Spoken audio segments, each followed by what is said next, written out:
আসসালামু আলাইকুম। সংবাদে আপনাদের সবাইকে স্বাগত জানাচ্ছি। আমি ফিরোজ তোহা। শুরুতেই আরবে কেবলস সংবাদ শিরোনাম।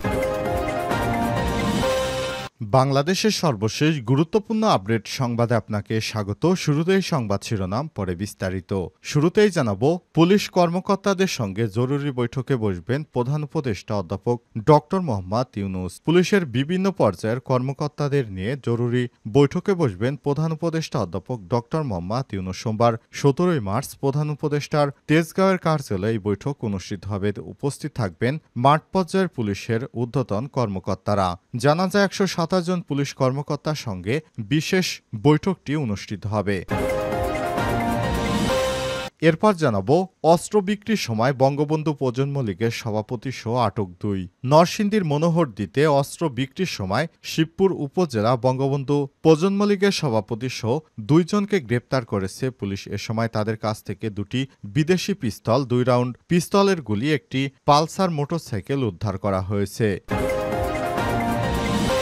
এদিকে কৃষি সম্প্রসারণ অধিদপ্তরের মহাপরিচালক ও আওয়ামী লীগ দোসরদের অপসারণে খামারবাড়িতে অবস্থান কর্মসূচি। কৃষি সম্প্রসারণ অধিদপ্তর ডিএই মহাপরিচালক ডিজি সাইফুল আলম সহ আওয়ামী লীগের দোসরদের অপসারণের দাবিতে রাজধানীর খামারবাড়িতে অবস্থান কর্মসূচি পালন করছেন বাংলাদেশ সিভিল সার্ভিস কৃষি অ্যাসোসিয়েশনের কর্মকর্তারা। তাদের সঙ্গে সংহতি জানিয়ে ফেস্টুন হাতে খামারবাড়িতে সড়ক অবরোধ করে অবস্থান নিয়েছে ফ্যাসিবাদ বিরোধী শিক্ষার্থীবৃন্দ। এবারে জানাবো, বিএনপির পকেট কমিটি গঠনের পায়তারা, প্রতিবাদে বরিশালে বিক্ষোভ। বরিশাল জেলা বিএনপির দক্ষিণ পকেট কমিটি গঠনের পায়তারার প্রতিবাদে বিক্ষোভ মিছিল করেছেন দলটির একটি অংশ। রোববার ১৬ মার্চ বরিশাল নগরীর কেন্দ্রীয় শহীদ মিনারের সামনে থেকে বিক্ষোভ মিছিল শুরু করে বরিশাল ক্লাবে যায় তারা।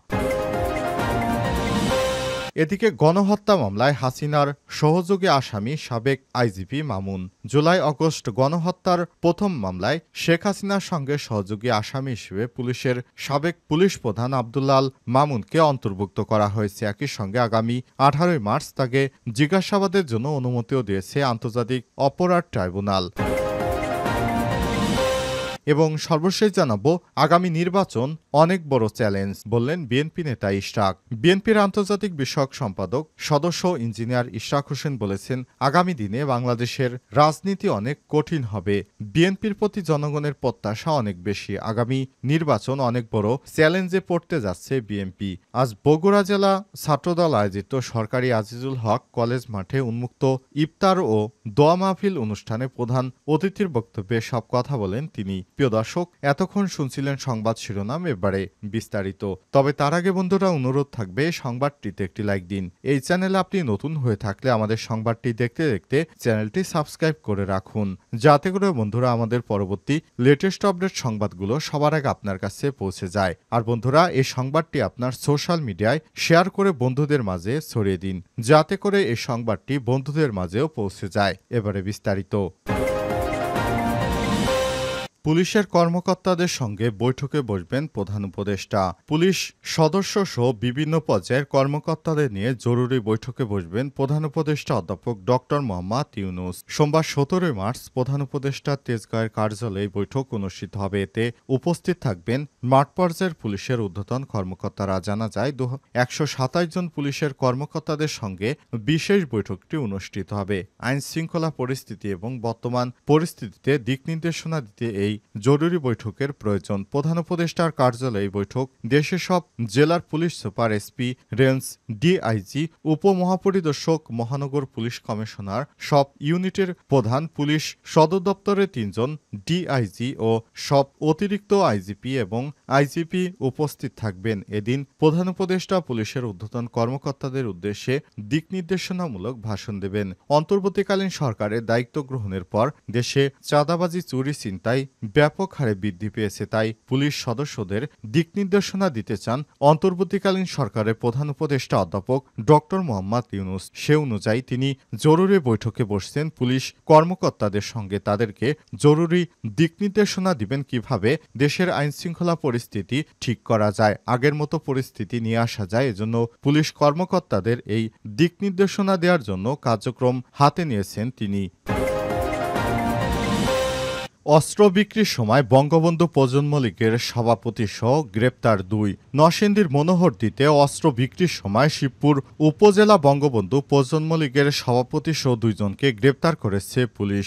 এ সময় তাদের কাছ থেকে ২টি বিদেশি পিস্তল, ২ রাউন্ড পিস্তলের গুলি, একটি পালসার মোটরসাইকেল জব্দ করা হয়। শনিবার রাতে উপজেলার এক দোয়ারিয়া ইউনিয়নের চঙ্গভাঙ্গা মুরগিবাজার সংলগ্ন কোহিনুর এর বাড়ির সামনে থেকে তাদের আটক করা হয়। আজ দুপুরে নরসিংদী পুলিশ সুপারের কার্যালয়ে এক সংবাদ সম্মেলনে এই তথ্য জানিয়েছে পুলিশ সুপার আব্দুল হান্নান।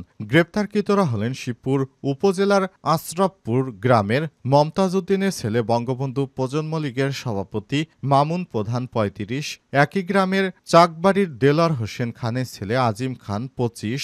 সংবাদ সম্মেলনে পুলিশ সুপার জানান, রাতে একদোরায়া ইউনিয়নের চঙ্গভাঙ্গা এলাকায় অবৈধ অস্ত্র বেচা কেনা হতে যাচ্ছে এমন গোপন সংবাদের ভিত্তিতে মনোহরদী থানার ওসি আব্দুল জব্বারের নেতৃত্বে পুলিশের একটি টহল দল ঘটনাস্থলে অভিযান চালায়। পুলিশের উপস্থিতি টের পেয়ে পালানোর সময় মামুন ও আজিমকে আটক করা হয়। এ সময় তাদের সঙ্গে থাকা অন্যরা পালিয়ে যায়। পরে আটককৃতদের তল্লাশি করে তাদের কাছ থেকে ২টি বিদেশি পিস্তল, ২ রাউন্ড পিস্তলের গুলি, একটি পালসার মোটরসাইকেল উদ্ধার করা হয়। তিনি আরও জানান, গ্রেপ্তারকৃত ২ জন সংঘবদ্ধ অপরাধী চক্রের সক্রিয় সদস্য। তারা পরস্পরের যোগসাজশে বিভিন্ন এলাকায় ছিনতাইসহ নানা অপরাধমূলক কাজ করার উদ্দেশ্যে পিস্তল, গুলি ও দেশীয় অস্ত্রসমূহ নিজেদের হেফাজতে রেখে বিক্রির উদ্দেশ্যে আসছিলেন। চক্রের পলাতক অন্য আসামিদের গ্রেপ্তারের অভিযান অব্যাহত রয়েছে। এই ঘটনায় মামলা দায়ের করা হয়েছে।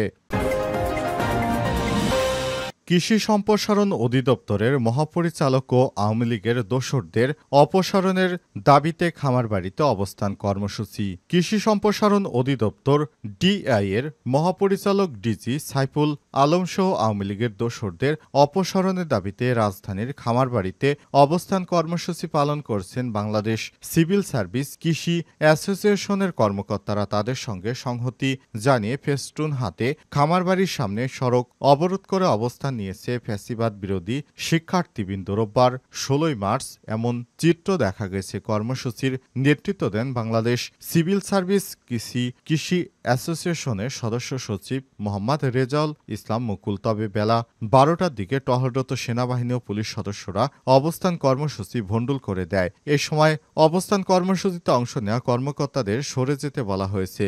অন্যদিকে ফ্যাসিবাদ বিরোধী শিক্ষার্থীবৃন্দ ততক্ষণে খামারবাড়ি মোড়ে অবস্থান নিয়ে যান চলাচল বন্ধ করে দেয়। ফ্যাসিবাদ বিরোধী শিক্ষার্থীদের নেতৃত্বে ছিলেন গণ অধিকার পরিষদের অর্থ সম্পাদক কৃষিবিদ শহীদুল ইসলাম ফাহিম।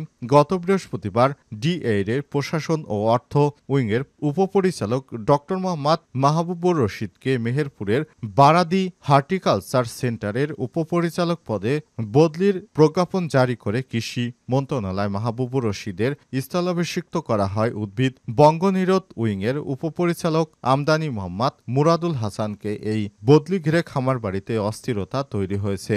জানতে চাইলে কৃষি সম্প্রসারণ অধিদপ্তরের মহাপরিচালক সাইফুল ইসলাম বলেছেন, সরকারের নির্দেশনায় আমরা চলি। খামারবাড়িতে যারা বিশৃঙ্খলা তৈরি করছে তাদের ছাড় দেওয়া হবে না। বিএনপির পকেট কমিটি গঠনের পায়তারা, প্রতিবাদে বরিশালে বিক্ষোভ। বরিশাল জেলা বিএনপির দক্ষিণে পকেট কমিটি গঠনের পায়তারার প্রতিবাদে বিক্ষোভ মিছিল করেছে দলটির একটি অংশ। রোববার ১৬ মার্চ দুপুরে বরিশাল নগরীর কেন্দ্রীয় মিনারের সামনে থেকে বিক্ষোভ মিছিল করে বরিশাল ক্লাবে যায় তারা। এ সময় ক্লাব মিলনায়তনে বিএনপির বিভাগীয় সাংগঠনিক সভা চলছিল। সেখানে উপস্থিত বিএনপির বরিশাল বিভাগীয় টিম প্রধান আব্দুল আওয়াল মিন্টুর কাছে গণতান্ত্রিক পদ্ধতিতে কমিটি গঠনের আহ্বান জানান তারা। এ সময় উপস্থিত ছিলেন বরিশাল জেলা বিএনপির দক্ষিণ সাবেক সাধারণ সম্পাদক নজরুল ইসলাম খান রাজন ও সাবেক সদস্য সচিব আক্তার হোসেন মেবুল সহ নেতাকর্মীরা। বিএনপির নেতা নজরুল ইসলাম খান রাজন বলেছেন, বিএনপির প্রতিষ্ঠাতার পর থেকে গণতান্ত্রিক পদ্ধতিতে নেতৃত্ব নির্বাচন হয়ে আসছে, কিন্তু বিভাগীয় সাংগঠনিক সম্মেলনে দক্ষিণ জেলা বিএনপির আহ্বায়ক আবুল হোসেন খান ও সদস্য সচিব আবুল কালাম শাহীন পকেট কমিটি গঠন করতে এসে অপতৎপরতা চালাচ্ছেন। তাই আমরা বিক্ষোভ মিছিল নিয়ে বিএনপির বিভাগীয় টিম প্রধানের কাছে গিয়ে গণতান্ত্রিক পদ্ধতিতে কমিটি গঠনের কথা জানিয়েছি। তিনি আমাদের গণতান্ত্রিক পদ্ধতিতে কমিটি গঠনের আশ্বাস দিয়েছেন। কমিটিতে অনিয়ম হলে কঠোর আন্দোলনের হুঁশিয়ারি দেন তারা।